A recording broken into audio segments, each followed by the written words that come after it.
Hi friends, ಸಂಧ್ಯಾ ಸವಿರುಚಿ ಕಿಚನ್ಗೆ ನಿಮಗೆಲ್ಲರಿಗೂ ಸ್ವಾಗತ. ಈ ದಿನ ನಾನು ಚಪಾತಿ, ರೊಟ್ಟಿ, ದೋಸೆ ಯಾವುದಕ್ಕೆ ಇರಲಿ ತುಂಬ ರುಚಿಯಾದಂಥ ಸೋಯಾಬೀನ್ ಆಲೂ ಕರಿ ಮಾಡೋದು ಹೇಗೆ ಅಂತ ತಿಳ್ಕೊಡ್ತೀನಿ. ಫಸ್ಟ್ ಇಲ್ಲಿ 1 ಕಪ್ಪು ಸೋಯಾಬೀನ್ ತೊಗೊಂಡಿದ್ದೀನಿ. ರುಚಿಗೆ ತಕ್ಕಷ್ಟು ಉಪ್ಪು, ಒಂದು ಸ್ವಲ್ಪ ಅಚ್ಚ ಖಾರದ ಪುಡಿ, ಧನಿಯಾ ಪುಡಿ, ಟೊಮೊಟೊ, ಈರುಳ್ಳಿ, ಬಟಾಣಿ, ಆಲೂಗೆಡ್ಡೆ, ಕೊತ್ತಂಬರಿ ಸೊಪ್ಪು, ಮೆಣಸು, ಜೀರಿಗೆ, ಚಕ್ಕೆ, ಲವಂಗ, ಪಲಾವ್ ಎಲೆ ಮತ್ತು ಒಂದು ಸ್ವಲ್ಪ ಶುಂಠಿ ಬೆಳ್ಳುಳ್ಳಿ ಪೇಸ್ಟ್.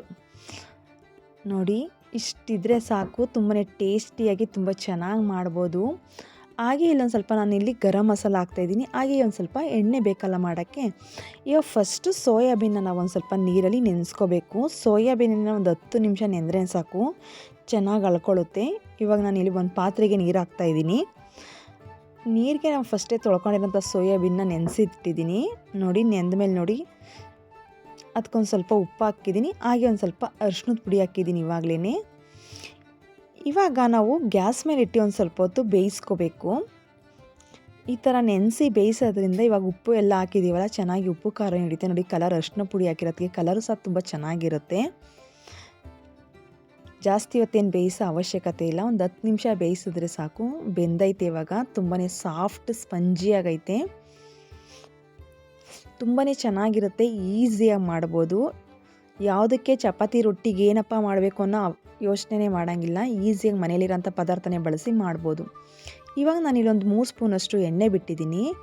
ಮೊದಲೇ ಬೇಯಿಸಿಟ್ಕೊಂಡಿರೋಂಥ ಸೋಯಾಬೀನ್ನ ಎಣ್ಣೆಲಿ ಒಂದು ಸ್ವಲ್ಪ ಹೊತ್ತು ಹುರ್ಕೋಬೇಕು. ಎಣ್ಣೆಲಿ ಹುರಿಯೋದ್ರಿಂದ ಸೋಯಾಬೀನ್ ಚೆನ್ನಾಗಿ ಉಪ್ಪು ಖಾರನೂ ಹಿಡಿಯುತ್ತೆ ಮತ್ತು ಬೇಗನೆ ಬೆಂದಿರೋದ್ರಿಂದ ಚೆನ್ನಾಗಿರುತ್ತೆ. ನೋಡಿ, ಬೆಂದೈತೆ ಆಲ್ರೆಡಿ.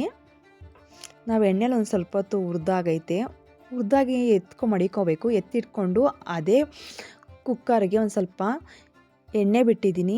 ಪಲಾವ್ ಎಲೆ ಮತ್ತು ಒಂದು ಸ್ವಲ್ಪ ಮೆಣಸು, ಜೀರಿಗೆ, ಚಕ್ಕೆ, ಲವಂಗ ಹಾಕಿದ್ದೀನಿ. ಹಚ್ಚಿರೋ ಅಂಥದ್ದು 1-2 ಈರುಳ್ಳಿ ಹಾಕಿದ್ದೀನಿ. ಇನ್ನು ಒಂದು ಸ್ವಲ್ಪ ಎಣ್ಣೆಲಿ ಹುರ್ಕೋಬೇಕು. ಅದಕ್ಕೊಂದು ಸ್ವಲ್ಪ ಪೇಸ್ಟ್ ಮಾಡ್ಕೊಳಕ್ಕೆ ನಾನು ಇಲ್ಲೊಂದು 3 ಟೊಮೊಟೊ ತೊಗೊಂಡಿದ್ದೀನಿ. ಟೊಮೊಟೊನ ಮಿಕ್ಸಿ ಜಾರ್ಗೆ ಹಾಕ್ಕೊಂಡು ಪೇಸ್ಟ್ ಮಾಡಿ ಇವಾಗ ಬೆಂದಿರೋಂಥ ಈರುಳ್ಳಿಗೆ ಹಾಕಿ ಮಿಕ್ಸ್ ಮಾಡ್ತಾಯಿದ್ದೀನಿ. ಹಾಗೆ ಒಂದು ಸ್ವಲ್ಪ ಅಚ್ಚ ಖಾರದ ಪುಡಿ, ಧನಿಯಾ ಪುಡಿ ಹಾಕ್ತಾಯಿದ್ದೀನಿ. ಈ ಥರ ಟೊಮೊಟೊ ರುಬ್ಬಾಕಿದ್ರೆ ಚೆನ್ನಾಗಿರುತ್ತೆ. ತಿನ್ನೋಕ್ಕೂ ಸಹ ಗಟ್ಟಿಯಾಗಿರುತ್ತೆ, ಚಪಾತಿಗೆ ಆಗಲಿ ರೊಟ್ಟಿಗೆ ಆಗಲಿ. ಇಲ್ಲಿ ನಾನೊಂದು ಹಚ್ಚಿರೋಂಥ 2 ಮೆಣಸಿನ್ಕಾಯಿ ಮತ್ತು ಶುಂಠಿ ಬೆಳ್ಳುಳ್ಳಿ ಪೇಸ್ಟ್ ಹಾಕ್ತಾಯಿದ್ದೀನಿ. ಹಚ್ಚಿಟ್ಕೊಂಡಿರೋಂಥ ಒಂದು ಆಲೂಗೆಡ್ಡೆ ಹಾಕಿದ್ದೀನಿ. ನೋಡಿ, ಆಲೂಗೆಡ್ಡೆ ಎಲ್ಲ ಹಾಕಿ ಮಾಡೋದ್ರಿಂದ ಚೆನ್ನಾಗಿರುತ್ತೆ. ಒಂದು ಸ್ವಲ್ಪ ಹೊತ್ತು ಹಾಗೆ ಬಾಡಿಸಿದ್ಮೇಲೆ ಇಲ್ಲೊಂದು ಕಪ್ಪಷ್ಟು ನಾನು ಇವಾಗ ಹಸಿ ಬಟಾಣಿ ಹಾಕ್ತಾಯಿದ್ದೀನಿ. ಇವಾಗ ಸೀಸನ್ ಆಗಿರೋದ್ರಿಂದ ಹಸಿ ಬಟಾಣಿ ಸಿಗುತ್ತಲ್ಲ,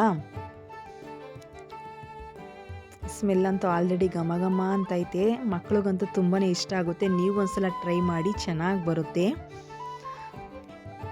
ಈ ಆಲೂಗೆಡ್ಡೆ ಮತ್ತು ಬಟಾಣಿ ಎಲ್ಲ ಹಾಕಿರೋದ್ರಿಂದ ಕುಕ್ಕರೆಲ್ಲ ಒಂದು ವಿಷಲ್ ಕೂಗಿಸ್ಕೊಂಡ್ರೆ ಚೆನ್ನಾಗಿರೋದು. ಅದರಿಂದ ಕುಕ್ಕರಲ್ಲೇ ಮಾಡ್ತಾಯಿದ್ದೀನಿ. ಪಾತ್ರೆಯಲ್ಲೂ ಸಹ ಮಾಡ್ಬೋದು. ಇವಾಗ ಒಂದು ಸ್ವಲ್ಪ ಹೊತ್ತು ಮಿಕ್ಸ್ ಮಾಡಬೇಕು. ಇವಾಗ ನಾವು ಆಲ್ರೆಡಿ ಹುರಿದಿಟ್ಕೊಂಡಿರೋಂಥ ಸೋಯಾಬೀನ್ನ ಈ ಮಿಕ್ಸ್ಗೆ ಹಾಕ್ತಾಯಿದ್ದೀನಿ. ಈ ಮಿಕ್ಸ್ಗೆ ಹಾಕಿ ರುಚಿಗೆ ತಕ್ಕಷ್ಟು ಉಪ್ಪು ಹಾಕಿ ಇವಾಗ ಕುಕ್ಕರ್ ಮುಚ್ಚಳ ಹಾಕಿದ್ದೀನಿ. ಇವಾಗ ನೋಡಿ, ಎಲ್ಲ ಆದಮೇಲೆ ಒಂದು 2 ಸ್ಪೂನಷ್ಟು ಗರಂ ಮಸಾಲ ಹಾಕ್ತಾಯಿದ್ದೀನಿ. ಲಾಸ್ಟಿಗೆ ಕೊತ್ತಂಬರಿ ಸೊಪ್ಪು ಹಾಕಿ ಮೇಲ್ಗಡೆ ಹಾಕಿ ಉದುರಿಸಿದ್ರೆ ತುಂಬಾ ಚೆನ್ನಾಗಿರುತ್ತೆ. ನೋಡಿ, ಚೆನ್ನಾಗೈತೆ. ತುಂಬಾ ಈಸಿಯಾಗಿ ಮಾಡ್ಬೋದು ಮತ್ತು ಟೇಸ್ಟ್ ಅಂತೂ ಸಖತ್ತಾಗಿರುತ್ತೆ. ನೀವು ಒಂದ್ಸಲ ಟ್ರೈ ಮಾಡಿ, ಹೇಗೈತೆ ಅಂತ ಕಮೆಂಟ್ ಹಾಕೋದನ್ನ ಮರಿಬೇಡಿ. ಆದಷ್ಟು ನಮ್ಮ ಚಾನಲ್ಗೆ ಸಬ್ಸ್ಕ್ರೈಬ್ ಆಗಿ ಪೂರ್ತಿ ವಿಡಿಯೋನ ಸ್ಕಿಪ್ ಮಾಡದಂತೆ ನೋಡಿ. Thank you for watching.